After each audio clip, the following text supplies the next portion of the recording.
Vaudou brésilien.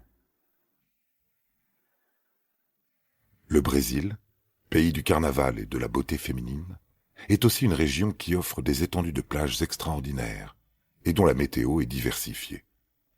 Au nord, on retrouve un climat équatorial, tandis qu'au sud, le climat est subtropical. Entre deux, on assiste à un horrible fait divers qui se réfère au monde machiavélique du surnaturel. Nous voici en 2009. Alors que l'on pourrait considérer qu'à l'époque des téléphones portables, de la génération Android, de l'Internet, de Facebook et de l'évolution humaine, ce type de pratique archaïque n'existe plus, un enfant en a subi des tortures quasi indicibles.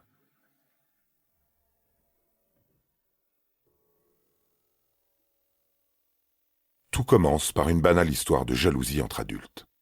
Le père de l'enfant, Roberto Carlos Magalhães, racontera en détail ce qu'il a fait vivre à son petit garçon, sous l'emprise de sa maîtresse, Maria Santa Souza, 38 ans, mère de 6 enfants, elle-même influencée par une autre citoyenne se prétendant prêtresse d'un culte afro-brésilien.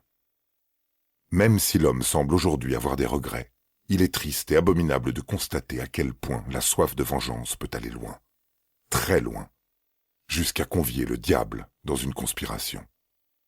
Ici, la pratique du vaudou, qui réunit l'ensemble des forces invisibles, souvent par l'action du mal. Ce culte ancestral qui perdure depuis des décennies découle du XVe siècle, au temps de l'esclavagisme.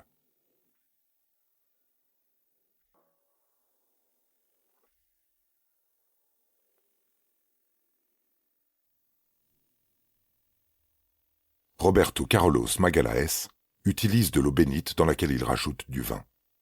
Son fils de 2 ans, ayant confiance, comme tout enfant en son papa, boit le breuvage et perd connaissance. Dès qu'il revient à lui, Roberto lui administre à nouveau le liquide. Le rituel vaudou peut commencer. La cérémonie s'effectue chez sa maîtresse qui maintient l'enfant. L'homme se munit d'aiguilles qu'il fait pénétrer sur plusieurs parties du petit corps, dont la pureté est similaire à celle d'un ange. Certains jours, il en enfonce jusqu'à 10 par séance. Le calvaire se déroulera sur un nombre incalculable de sessions. Au total, 32 aiguilles traverseront la peau de l'innocent, pour une raison hallucinante.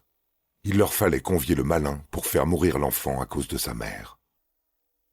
En effet, ce sont des disputes incessantes qui amenaient le couple légitime à ne plus communiquer pendant parfois 15 ou 20 jours. Donc, sa mère devait payer le prix fort, via la perte horrible de son fils chéri.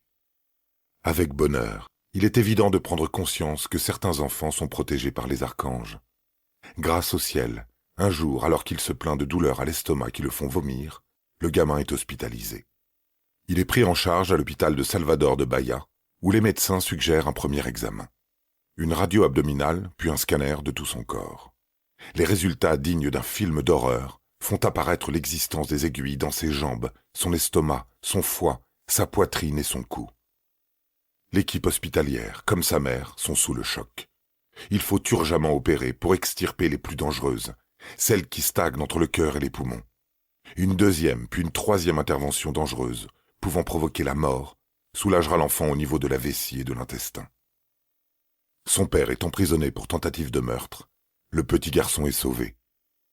Mais pas sans séquelles.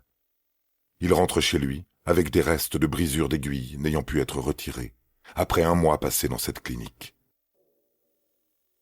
Au Brésil, dévoile Stefania Capone, directrice de recherche au CNRS, certains habitants utilisent la magie noire pour jeter des sorts. Force est de constater que ces rituels vaudous sont encore bien ancrés un peu partout sur le continent. Et trop souvent, ce sont les enfants qui sont les victimes du diable.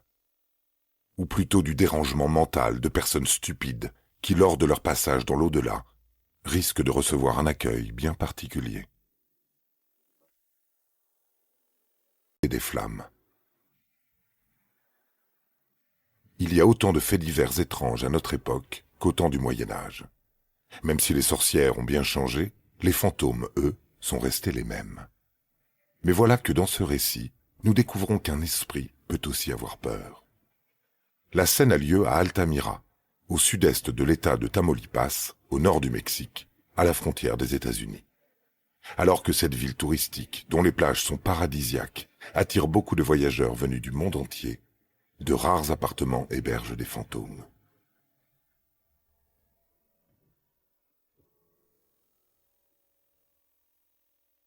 décembre 2021. Il est 4 heures du matin, quand d'interminables flammes embrasent un appartement du 2e étage dans une résidence. Les voisins, éveillés par une odeur de carbonisé et par les hurlements d'une femme, ont immédiatement couru vers l'appartement en feu. Geste héroïque, ils brisent la porte d'entrée afin de sauver la dame en état de choc. Monsieur et madame Buenrostro, assistés d'autres locataires, déposent la blessée dans un lieu sûr en attendant les soldats du feu qui arrivent rapidement. Alors que les héros tentent d'éteindre l'incendie, le couple de sauveteurs réalise que la femme qu'ils venaient de secourir n'est plus là. Elle a disparu, comme volatilisée. Intrigués, une fois le feu maîtrisé avec les pompiers, ils partent à sa recherche. Étant donné l'état où elle se trouvait, elle n'a pas pu aller bien loin. Elle doit déambuler au gré du hasard. Les enquêteurs improvisés interrogent les personnes aux alentours en la décrivant physiquement.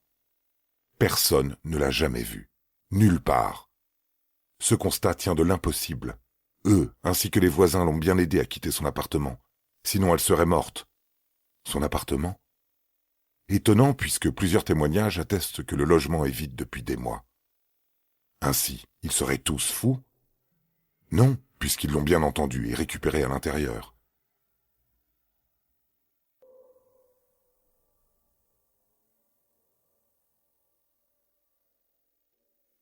Après leurs recherches vaines, les héros du feu retournent sur le lieu de l'incendie. Il n'y a plus de danger, tout est en cendres. Sauf une bassine en plastique, une table de nuit, ainsi qu'un miroir. Ces 3 objets sont intacts. Ébahis, les pompiers fouillent la poussière de charbon. Effectivement, il n'y a rien d'autre, ni bijoux, ni chaussures, ni vêtements. Alors que s'est-il passé ? Où et qui est cet inconnu ? Pourquoi ne reste-t-il que ces objets dont la matière aurait dû, en partie, brûler ? Plusieurs explications sont plausibles quant à la locataire, mais celles-ci sont hâtivement contestées. Pour cause, personne ne vivait dans l'appartement, et en plus, cette femme est totalement inconnue dans le quartier. Ainsi, force est de constater qu'il s'agit bien d'un phénomène paranormal. Soit ce fantôme hantait cet appartement et se serait matérialisé devant les flammes, ou alors une vagabonde aurait trouvé refuge pour la nuit. Ce mystère reste insolite. Des histoires de fantômes, on en entend tous les jours. Mais la découverte d'objets indestructibles fait aujourd'hui partie d'un nouveau genre. Ainsi, le monde invisible évoluerait-il au rythme de l'être humain, d'un point de vue technologique et matériel ? Seul l'avenir et le témoignage d'autres expériences de ce type pourront, un jour, éventuellement, nous le confirmer.